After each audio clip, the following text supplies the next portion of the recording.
Imagine for a moment that you were sitting in a high-end Italian restaurant in Manhattan in the late 1940s. You were looking at a table in the back. At that table sit the heads of the 5 families of New York. These are men who control unions, shipping docks, and gambling rings across the entire eastern seaboard. They are powerful, they are wealthy, and they are surrounded by soldiers who would do anything for them. They project an aura of absolute invincibility.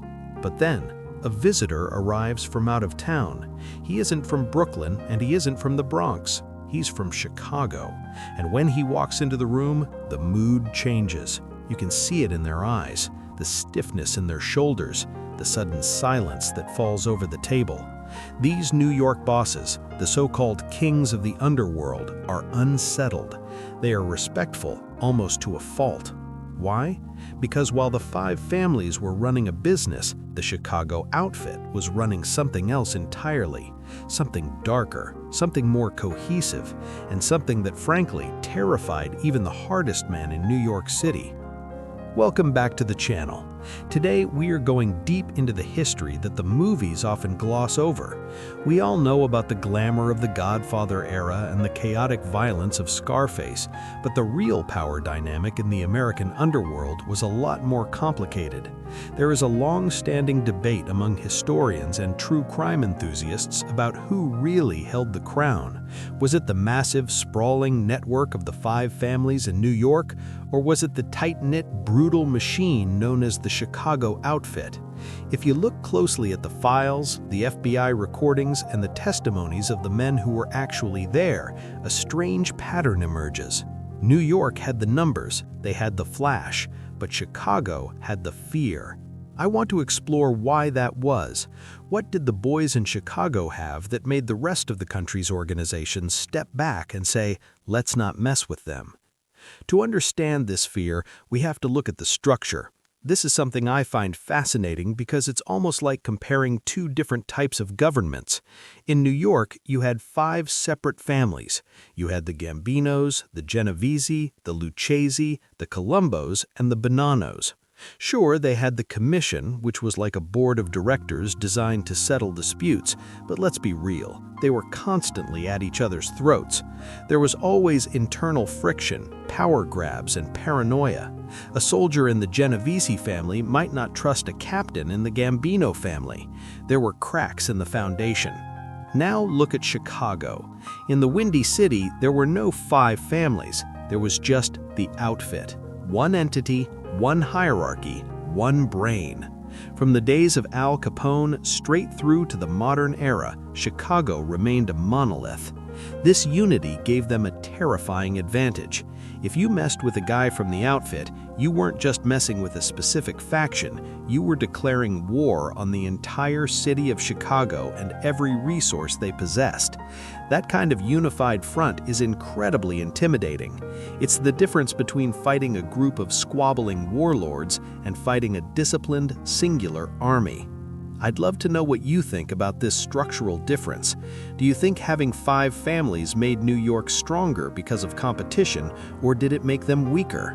Let me know in the comments, because from where I'm sitting, that unity in Chicago was their superpower. But it wasn't just about organization, it was about the men at the top. When we talk about New York, we often think of Carlo Gambino or later John Gotti, but Chicago had Tony Accardo. They called him Joe Batters, a nickname given to him by Al Capone himself because of his proficiency with a baseball bat during his younger years. Accardo is, in my opinion, perhaps the most successful criminal mindmaster in American history. He ran the outfit for decades, and here is the statistic that blows my mind every time I read it. He never spent a single night in jail for a felony conviction during his reign, not one. The New York bosses looked at Accardo with a mix of awe and dread. He didn't crave the spotlight. He didn't wear the flashiest suits to press conferences like Gotti did. He lived a quiet suburban life, yet he wielded absolute power. There is a story that really illustrates this respect. When the New York families were having internal disputes that they couldn't settle, they wouldn't go to another New York boss. They would fly to Chicago to see Accardo. He was the ultimate judge.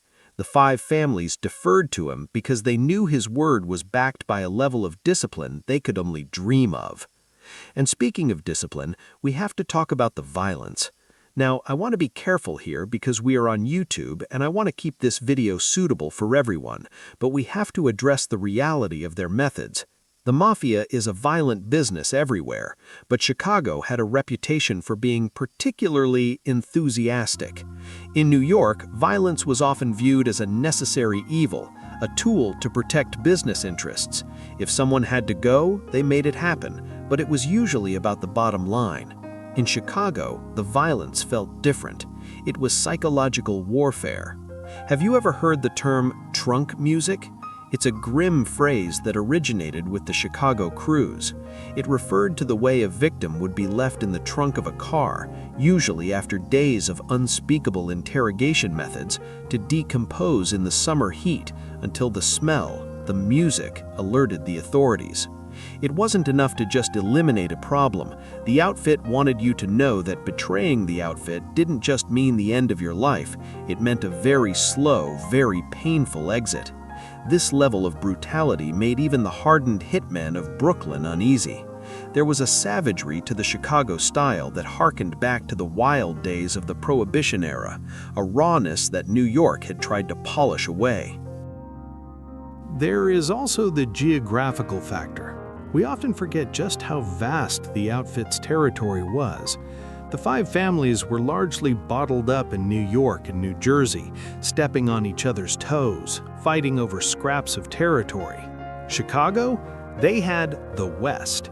Everything west of the Mississippi River was generally considered open season for the outfit. They had operations in Los Angeles, they had influence in Texas, and most importantly, they owned Las Vegas. I think this is where the jealousy and fear from New York really stemmed from. Las Vegas was the golden goose. It was a cash cow unlike anything the mob had ever seen.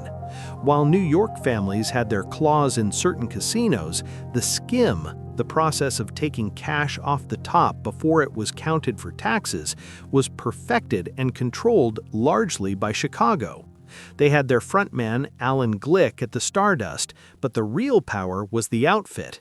They were pulling millions of dollars out of the desert, and they were doing it with a level of sophistication that was staggering. The New York families knew what Chicago did in Vegas. They saw the bodies piling up. They saw how he squeezed people, and they realized that Chicago had let a pit bull off the leash. There were sit-downs where New York bosses expressed concern that Spilotro was bringing too much heat, too much attention. But did they stop him? Could they stop him? No, because he was protected by the outfit. It wasn't until he embarrassed the bosses back home in Chicago that he was dealt with. And how he was dealt with is a perfect example of why everyone feared the outfit.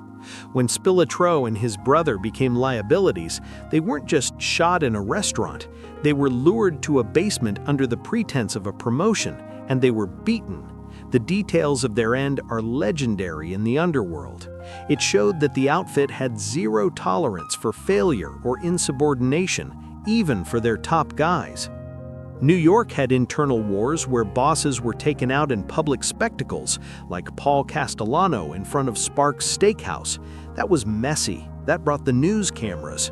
Chicago handled the Spilotro brothers in secret, burying them in a cornfield where they weren't found for a long time.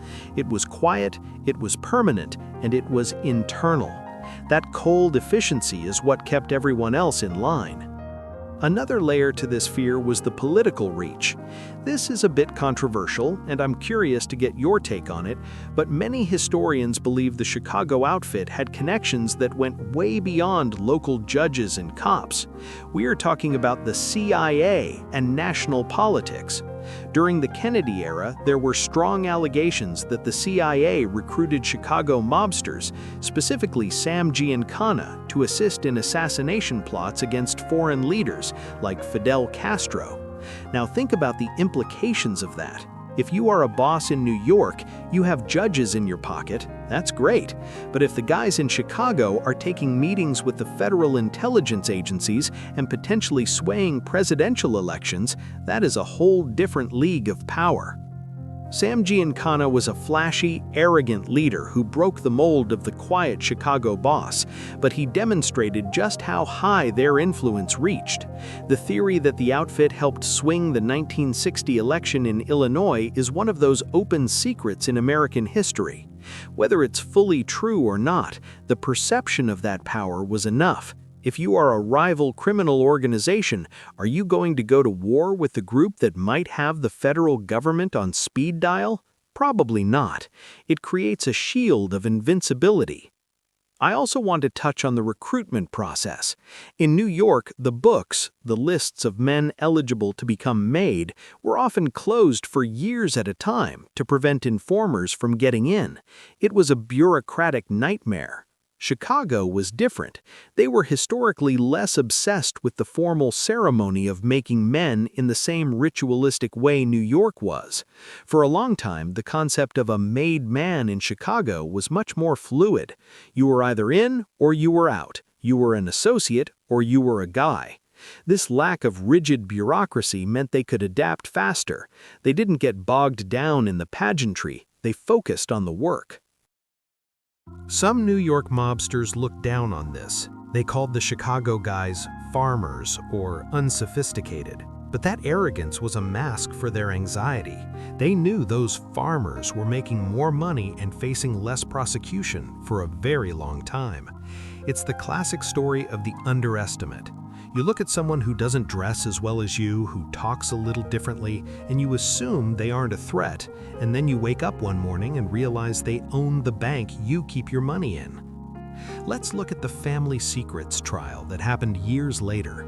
This was the trial that finally pulled the curtain back on the outfit's activities from the 70s and 80s.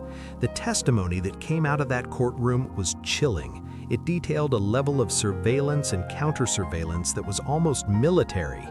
The outfit had guys whose entire job was to drive around and spot FBI agents. They had police on the payroll who would tip them off before raids. New York had this too, of course, but the infiltration in Chicago seemed systemic. It was woven into the fabric of the city in a way that felt permanent. There's a psychological aspect to this fear as well. Chicago is a city that was built on grit. It's the city of the slaughterhouses, the brutal winters, the heavy industry. The criminal element there reflected the city itself. It was hard, cold, and unforgiving. New York is a city of deal makers. It's a city of commerce. The New York mob was always trying to legitimize, to blend into Wall Street. The Chicago outfit seemed comfortable in the shadows. They didn't seem to care as much about being accepted by high society. They cared about owning the society. I remember reading a transcript from a wiretap where a New York associate was complaining about a deal involving a Chicago crew. He said something to the effect of, "These guys don't play by the rules." And his captain replied, "They make the rules." That sums it up perfectly. When you deal with the outfit, you are stepping into their world. It's also worth noting the longevity of their leadership. We talked about Accardo, but look at the bench strength. Paul the Waiter Rica, Joey Aiuppa. These men ruled for long stretches. In New York, the turnover rate was high. Bosses were getting whacked or jailed every few years. Constant turnover creates weakness. It creates opportunities for betrayal. In Chicago, having the same boss for 30 or 40 years creates stability, and stability allows you to build deep, deep roots. The five families knew that if they started a war with Chicago, they would be fighting a stable regime, while they themselves were often standing on shaky ground. And what about the sheer independence? The commission in New York was supposed to be the governing body for the national syndicate, but Chicago held a unique position. They had a seat at the table, sure, but they often acted as if the rules didn't apply to them. If the commission said, "No more narcotics," New York families might try to hide it or ban it. Chicago would just do what they wanted, discreetly. They had a most favored nation status. They were too big to discipline. If the five families tried to sanction Chicago, what would happen? Would they send an army to Illinois? It was logistically impossible and suicidally dangerous, so they let Chicago be Chicago. This autonomy is crucial. It meant that while New York was infighting, Chicago was expanding. They moved into Arizona, into California, into the Caribbean. They were global before globalization was a buzzword. I want you to picture the life of an average soldier in the outfit compared to one in the Gambino family. The Gambino soldier is under constant pressure to kick up money, to show face at social clubs, to navigate the politics of 5 different families living in the same boroughs. He has to worry about stepping on toes every time he crosses the street. The Chicago soldier, he knows his territory. He knows his boss. As long as he earns and doesn't talk, he's safe. But if he talks, there is no plea bargain that can save him. The outfit's reputation for silencing rats was so effective that for decades, the FBI had almost 0 high-level informants from inside the Chicago leadership. In New York, you had Valachi, you had Henry Hill, you had Sammy the Bull. The dam broke in New York long before it broke in Chicago. That silence is the ultimate weapon. Think about the silence. That's what creates fear. When you don't know what your enemy is doing because nobody's talking, your imagination fills in the blanks. The 5 families were loud. They were in the newspapers. Chicago was a black hole. Information went in, but it didn't come out. That opacity terrified the New York bosses. They couldn't get a read on Accardo the way they could on each other. As we wrap this up, I want to pose a question to you. We often romanticize the New York Mafia because of the movies. We love the dialogue, the pasta, the weddings. But if you had to operate in that world, honestly, which organization would you fear more? The organization that is constantly fighting itself in the public eye, or the one that operates like a silent, well-oiled machine in the shadows? To me, the answer is clear. The 5 families were powerful, absolutely. They shaped American history. But the Chicago outfit was a different breed of predator. They were the ones the other predators checked under the bed for.